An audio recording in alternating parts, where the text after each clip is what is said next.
watch this video on YouTube, pronto. Okay? Hey guys, welcome back.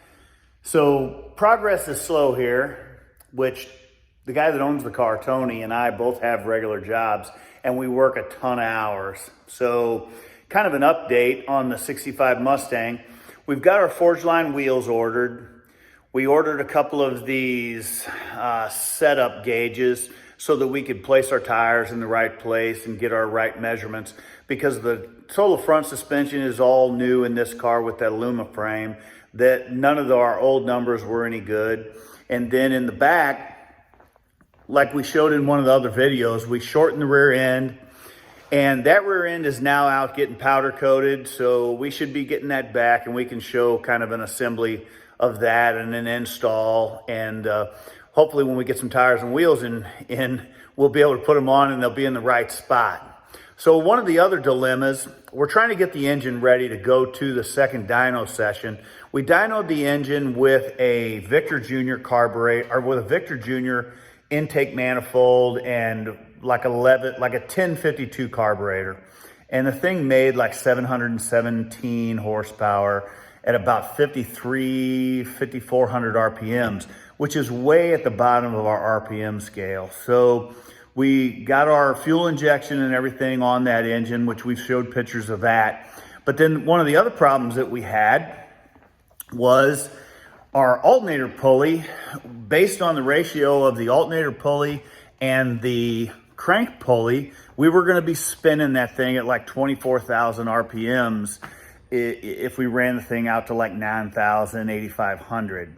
So this is the Billet Specialties pulley and fan that is for our PowerMaster alternator.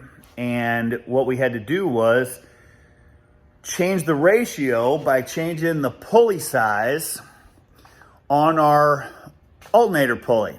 Well, we contacted Billet Specialties and they said there was nothing they could do for us. They offered one and that was it. They told us what material it was made out of if we wanted to try to do another one. But we didn't want to go through the machining process and create a whole new one. So we purchased another one. We purchased a 3-inch pulley from Motion Raceworks, and then we cut a pulley apart and we developed a pulley on our own with a 3-inch. With a 3-inch pulley, it's kind of modular in that we can now take all of it apart. And if we wanted to put a bigger pulley on it that Motion Raceworks makes, we can change the ratio even more. And we're getting away from that super high RPM that would basically put our alternator through the hood. So we're getting the engine ready for dyno. We're gonna go dyno it with our fuel injection on it. We're gonna try to do that next week. And I'm taking the thing off of the engine stand. I'm gonna put it on the roll around. So, and then I'll show you what we did with that alternator. All right, so as you can see, this is the old alternator pulley and fan. And it's a very nice piece, and by no means am I trying to beat up on Billet Specialties. It's just, the one thing that I guess I was kind of wondering is, Billet Specialties sells a lot of stuff to a lot of people who, you know, have performance-minded cars, and I would think that it would be to their advantage to maybe work with some folks and change these ratios, but maybe that's not a problem. I don't know, maybe we're the first people to run into it. So what we ended up doing was we parted off the pulley section off of this fan. Then we counterbored the fan so that this pulley right here would index into it. And then we created a new hub to put this little decorative piece on here so that we could hide the nut holding everything onto the alternator shaft itself.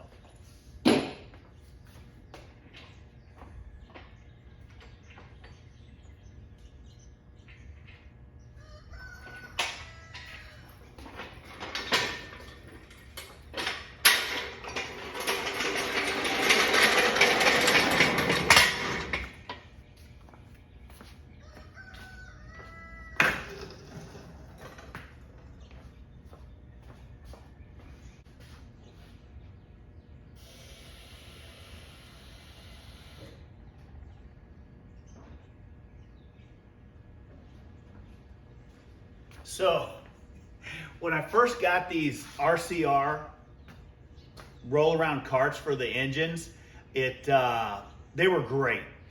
Unfortunately, they don't work with dart blocks. You got to do some modification because of the mounting points are more reinforced. There's a little bit of extra material there.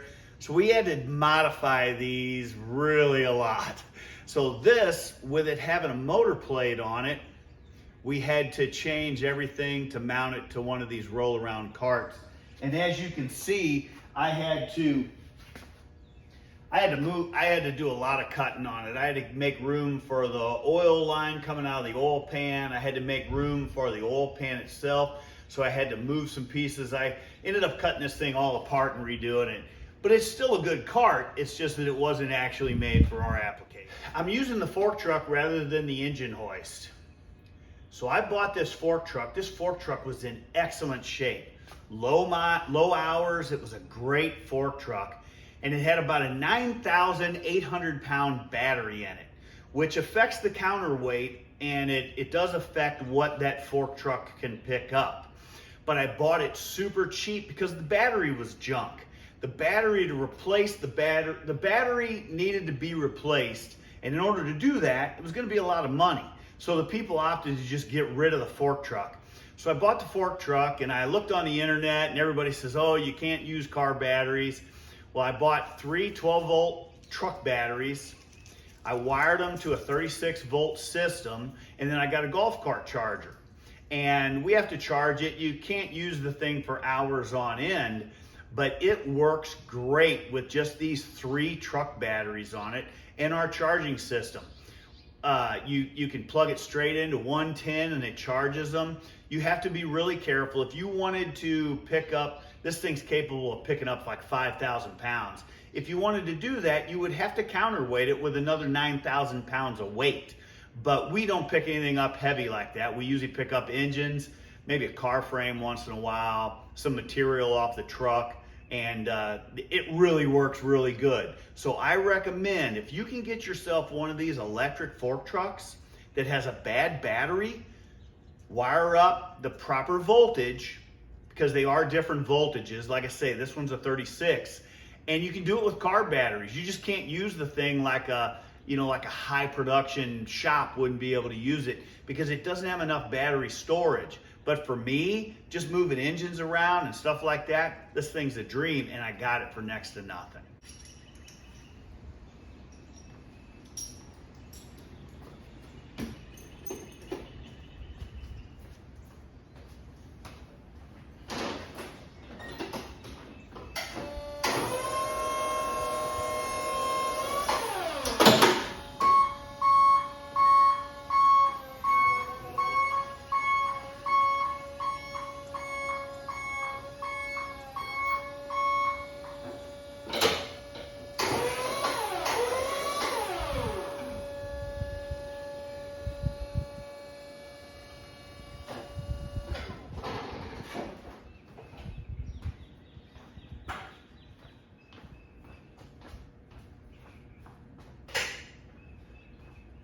Again, I don't know how I can emphasize it anymore. Go out and get yourself, if you have the room, one of those electric fork trucks. We used to have an LP, you had to fiddle with the tanks, you had to go get the tanks filled, and that is so easy. No, cranking a cherry picker. And let's say when I load this on the truck, I'm just gonna back the truck over, hook it back up, and throw the thing on the truck, and then put the fork truck back away. It'll be a 15-minute, maybe less job.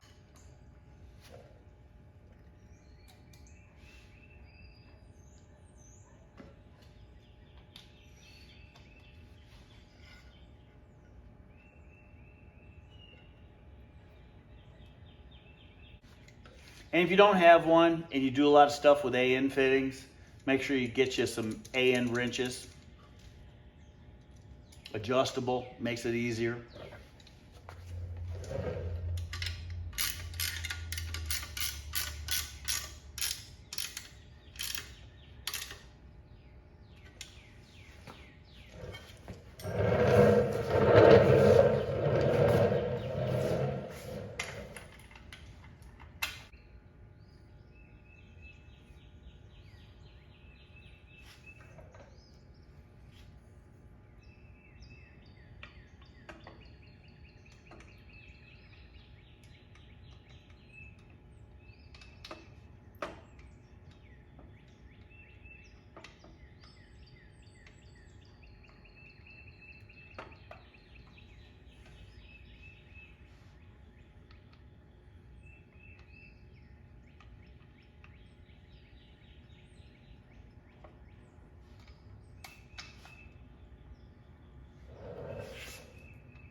So that pulley right there, I'm sorry, this belt, our new rack has power steering capability. So this pulley is for our whole serpentine system with a power steering pump. So I got to go get a shorter belt so that I can run all this stuff so we can turn the water pump when we're on the dyno.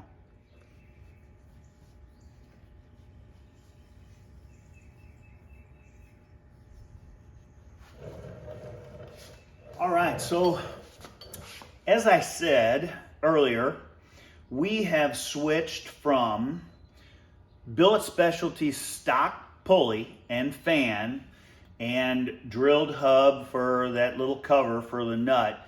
We've switched from that to a pulley that we've created by parting this off, then making a Motion Raceworks 3-inch pulley fit, and then we built a hub that goes over the stem that holds that kind of decorative cover on the end of the shaft. So we've gone from this pulley, which is about 2 1/4, somewhere around there, to this 3-inch pulley. Now, the belt that used to be on this was a 60.5-inch 6-groove belt. We also are now going to have to run a power steering pump because our Detroit Speed rack is a power rack. So we're going to have to change belts once again, but so that we can go to the dyno, we want to spin our water pump. We want as much stuff to run the way it should as we can because we're still kind of testing some stuff. So what we've done is we've gone to a 62-inch belt from our 60.5, and we're going to see if that one fits based on the fact that we went to a 3-inch pulley.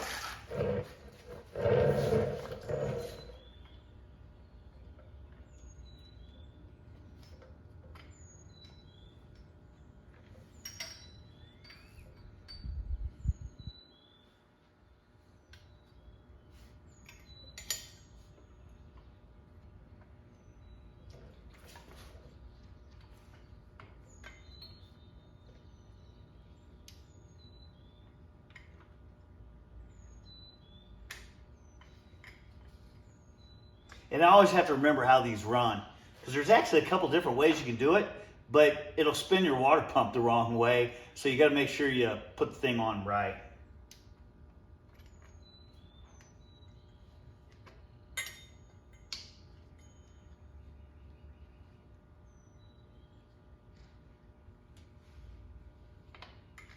Looks like it's going to fit. It is the proper direction. Now, one thing that you do, if you're doing this and you make some changes,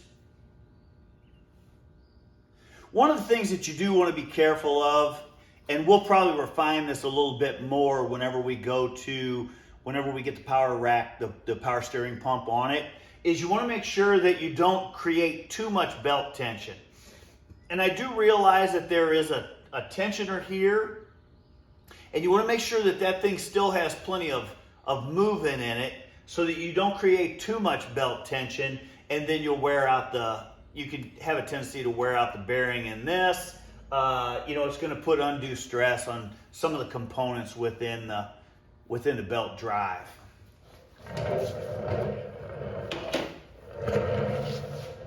So with that pulley on, we can now make sure that our pulley for our Peterson fluid systems pump and all of that is going to work.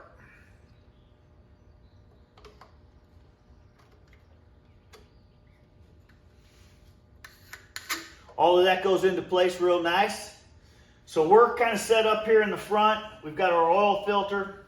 We are going to remove this belt again, and we're going to prime it and just make sure that we got oil moving around and make sure that we didn't create any leaks since we took some stuff apart.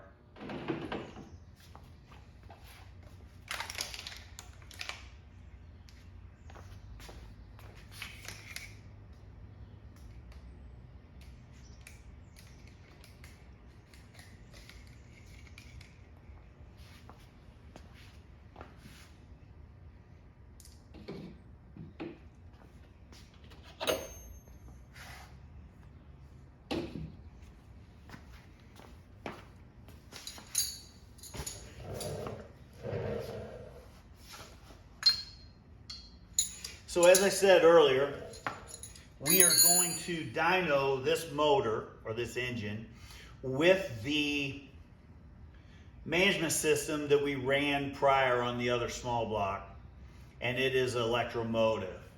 It has separate coil packs and spark plug wires. We're going to go to a Haltech, but we don't want to dyno with any of that, and we don't have any of that equipment right now. So like I say, we're going to go with the electromotive stuff on the dyno. It actually performed really well, but we want to get away from running the coil packs. We wanted to run more stuff on the car. We want to be able to do traction control with sensors on the rear end, on the pinion of the differential, and then with front brakes, stuff like that. So the Haltech's going to do more for us, but we're going to go with the electromotive for now. So I wanted everything to kind of be in place so that we can just put it on the dyno, have everything sitting there, accessible.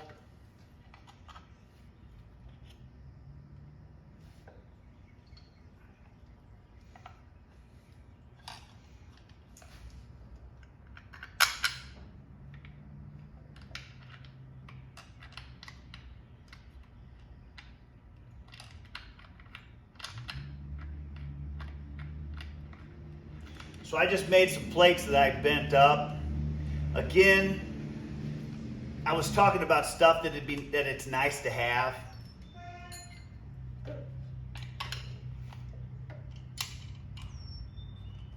We have a shear, we have a brake, not real big, not real big pieces of equipment. I think I have a 36-inch shear and a 36-inch finger brake. Those are all things that are very handy, that, because you take a piece of aluminum, a piece of, 100 thousandths aluminum sheet, you just throw it up into the shear, make a quick chop, throw it in the brake, make a quick bend, drill your holes in it, and pretty soon you got a bracket that'll hold your coil packs.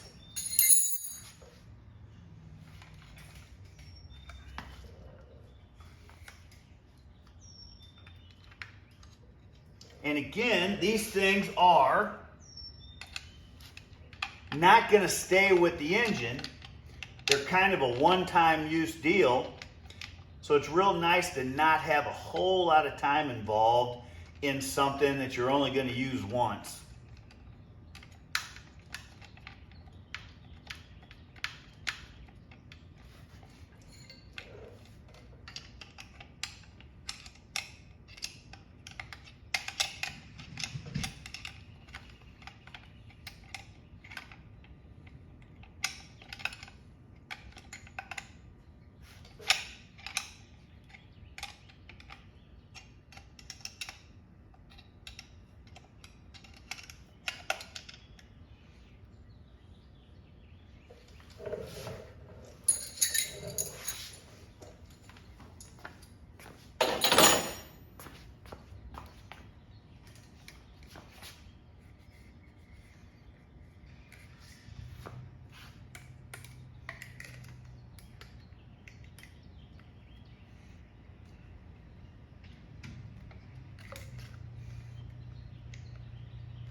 If we were going to run spark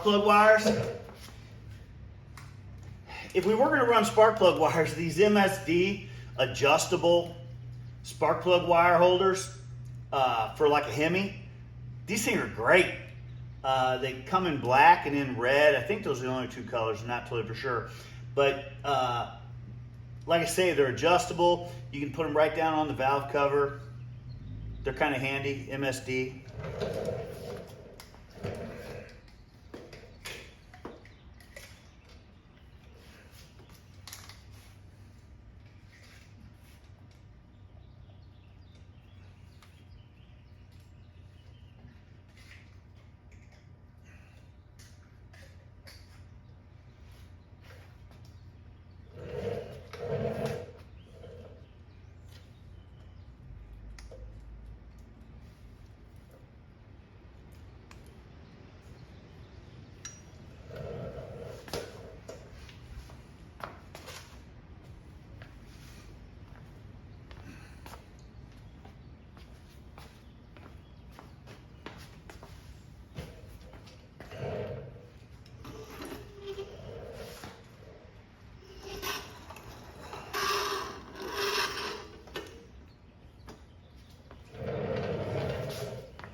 All right, there you go. Like I say, a lot of this stuff is temporary. Temporary water. Some of our fuel is on here for the last time as long as it works. Our serpentine belt system, now with us making this new pulley setup, this is going to work. We may put we will have to put a little longer belt on it because our power steering unit's going to go right here. We're not totally for sure if we're going to have to modify our crank trigger sensor that's for our reluctor wheel right here. Again, that's the one thing about building these cars, that you come up with an idea, you try it, it doesn't work. It's close, but then you got to modify it and you make it different. That's the one thing that a lot of people don't see. When you build cars and you start from scratch, there's a lot of assembly, disassembly, cut it apart, remanufacture it, assembly, disassembly. Those are the things that you hardly ever see. And that's why truly building cars takes a little while. So this engine is now ready to go to the dyno. I'm going to prime the pump, which I won't show you that. That's real simple. But all of our wires are hooked up. We'll get some pictures while it's on the dyno. It may do terrible. It might do great. It might be mediocre, but we're going to find out.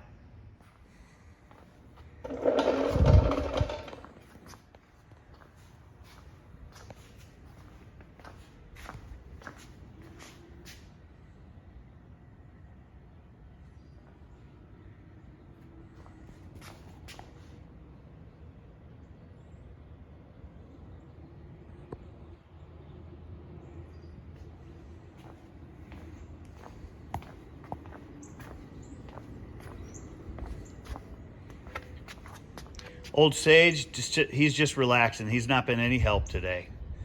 He just wants me to throw the ball. So we've got our dyno headers built. We've got our extension tubes. We've got O2 bungs in every primary tube. Plus we have an O2 sensor in each collector. We've got our control board that we can hook to all of our sensors, our fuel injectors. So we should be ready to go. All right, I think we're ready to go. We've got everything built, everything's assembled, it's ready to load on the trailer. Dyno week is next week. Wish us luck. Hopefully we'll make the numbers that we're looking for and everything works. That's really the big if. We know the motor will do okay, but we're not for sure what it's going to do with all of the things that we've made. But that's one of the exciting parts about what we do with cars. And that's one of the things that we want to make sure that we convey to all of you is don't be afraid to try. The only way that you'll ever learn or figure out what your capabilities are or what you can do is by just trying and not having the fear. That's one of the things that I hope we convey on our channel is don't be afraid, because that's the only way you're going to find out what you can do. Subscribe to our channel. We've got a lot more stuff that we can do. We're going to try to get better at this and maybe pass the message along to the next group to get your wrenches out, buy some equipment, and do some work. We'll see you next time.